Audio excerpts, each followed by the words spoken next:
Double bedroom ఇళ్ల pending బిల్లులు ప్రభుత్వం వెంటనే చెల్లించకపోతే పోచారం శ్రీనివాసరెడ్డి ఆమరణ నిరాహార దీక్ష చేస్తా అనడం హాస్యాస్పదంగా ఉందని కాంగ్రెస్ నియోజకవర్గ ఇన్ఛార్జ్ ఏనుగు రవీందర్ రెడ్డి అన్నారు.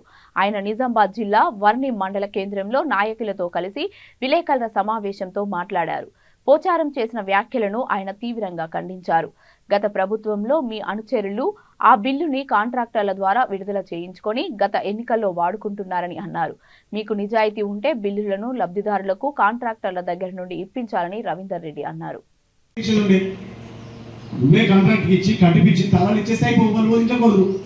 నువ్వు లేక ఆశ చెప్పి వాళ్ళకి కట్టుకోండి మేము ఇస్తామని చెప్పి వాళ్ళు కట్టుకున్న తర్వాత ఇప్పుడే నేను ఇప్పుడు నెహ్రూ నగర్లో కలిసి వచ్చిన వకీల్ ఫార్మ్లో కలిసి వచ్చిన 2 బిల్లు వచ్చినాయి, 3 బిల్లు వచ్చినాయి, ఒకరికి 3 బిల్లు వచ్చినాయి, 4 బిల్లు అడిగారు. ఇల్లు కట్టేసింది, మొత్తం అయిపోయింది. అంటే వచ్చినాయి అవి ఎవరు తీసుకున్నారు? కాంట్రాక్టర్ తీసుకొని వాడుకున్నాడు. నీ బినామీ మనుషులు తీసుకొని వాడుకున్న పైసలు. ఇవాళ నువ్వు ఏదో ప్రాణం ఇస్తా, ఎందుకు ప్రాణం? దేనికి ఇచ్చిన ప్రాణం? ఓ పని చేయి, పైసలు ఇప్పి ఫస్ట్ ఊర్లలో పోయి నీ కార్యకర్తల దగ్గర ఎవరైతే పైసలు వాడుకుర్రో ఆ పైసలు ఇప్పించే ప్రయత్నం చెయ్యు. నేను నిన్న కూడా చెప్పినా, మొన్న మీటింగ్లో కూడా చెప్పినా, పోచారం ఈ మాయ మాటలు బంద్ చేయి. నువ్వు ఎన్ని రోజులు చెప్తావు? నీ ఏజీ కరెక్ట్ కాదు ఇది. మళ్ళీ ఉంటా నా మీద బదనాం చేసుడు. నేను మొన్న చెప్పిన, ఛాలెంజ్ చేస్తున్నా, ఒక పని చేద్దాం.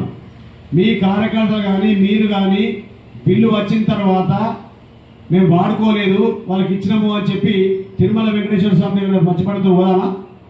నీ సిద్ధమా? నువ్వు పోదాంపా. నువ్వు నమ్ముతావు కదా గుడి దేవుడిని.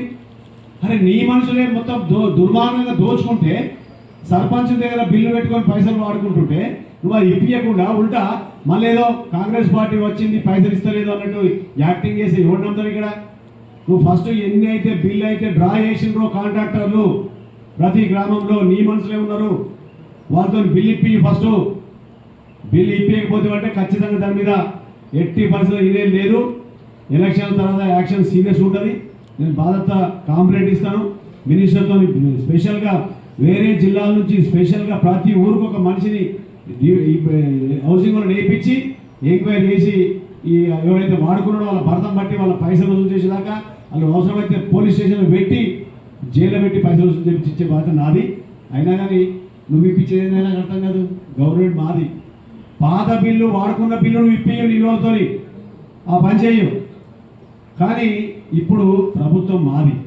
ఎస్ నేను ఇప్పిస్తా బిల్లు, నువ్వు కాదు. ప్రతి ఊర్లో చెప్తున్నా, అమ్మ మీరు బాధపడకూరి. పోచారం శ్రీనివాసరెడ్డి మోసం చేసిండు వాళ్ళ మనసు